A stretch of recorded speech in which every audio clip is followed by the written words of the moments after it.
Giving to charities, supporting great causes, and providing for people in need. Sounds like a great way to put your money to use.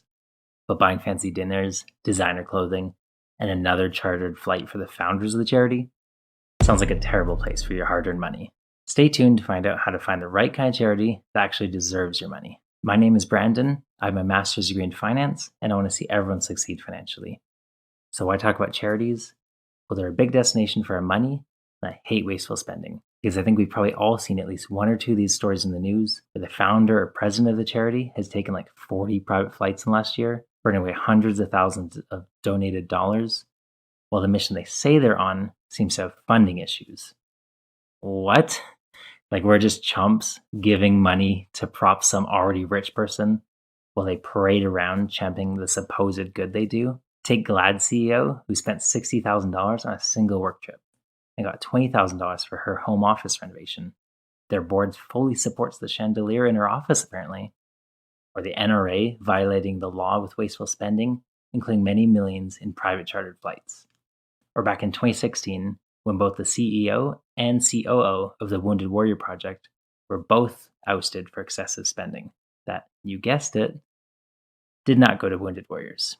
Or better yet, the cases where the founders are just disguising their own spending or tax evasion as a charity, or political figures enriching themselves through charity donations to their own charity to sidestep regulations. Trump admitted to a series of abuses with his charity, was fined $2 million, and was then forced to shut the charity down. In another case, the Modest Needs founder ironically embezzled $2.5 million, evaded $1 million in taxes, and spent lavishly on plastic surgery and a luxury home. His needs were apparently not modest. Really though, I think giving to charities and causes that we actually believe in is a fantastic use of some of our money. We can give back, make an impact, and support the thankless and underpaid work that people are doing day in and day out. Here are some really inspiring examples. TerraCycle and Ocean Cleanup have removed millions of pounds of trash from rivers all around the world that would have ended up polluting our oceans. For over 40 years now, Mercy Ships has provided free healthcare to those in need, performing over 115,000 surgeries and 500,000 dental procedures. In 2023 alone, the Feeding America network delivered over 5 billion meals through the food banks and community food programs. But how do we find these kinds of charities, the type making a real impact, while avoiding that other kind of charity? Here are 3 things you can do to make sure a charity is deserving of your money. First, look them up on a government or charity watchdog site. With this, you can be assured that their financials have been checked and the work they do has been looked into. You can also confirm that they're officially licensed in your region and see whether they have any penalties or suspensions laid against them. Watchdog sites also often rank and give a rating to charities so you can know how they compare to similar organizations. And they may break down exactly how much of every dollar goes to the cause itself versus covering administrative overhead and other expenses. When an organization is focused on doing the work, more of every dollar will be going to it. However, this will never be 100%. Organizations typically have to pay for buildings and staff, plus the costs associated with raising funds, like marketing and events, and not so obvious things like paying internet bills and software fees. If 70 cents or more of every dollar is going to the cause, that's likely reasonable. Over 85 cents is great. There are some really good options on places to look up charities. CharityWatch.org and CharityNavigator.org. You can visit the IRS's official charity site for more info at irs.gov/charities-and-nonprofits. If you're in Canada, check out canada.ca/charities-giving and the organization charityintelligence.ca or similar Canadian charity watchdogs. In the UK, you can visit gov.uk/find charity information. Plus, you can use both givingisgreat.org and goodgivinglist.org. Other countries will have similar government listings of charities, plus likely a handful of organizations that rate and provide easy-to-read info on your potential charities. The second thing you can do is go get the information yourself. Ask for financial statements or find these on the charity's website.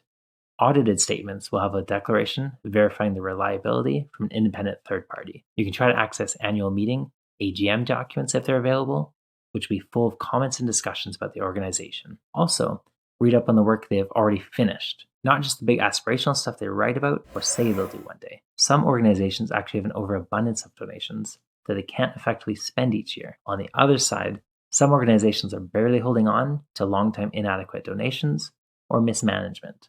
Potentially both of these are charities you don't want to give to. One may not even need your money, and one might not be around long enough to put your money to use. Reading up on the organization's internal discussions can help you decide. Another issue you may find is the charity's management not being transparent? Well, do they have something to hide? Maybe, maybe not. We don't really know.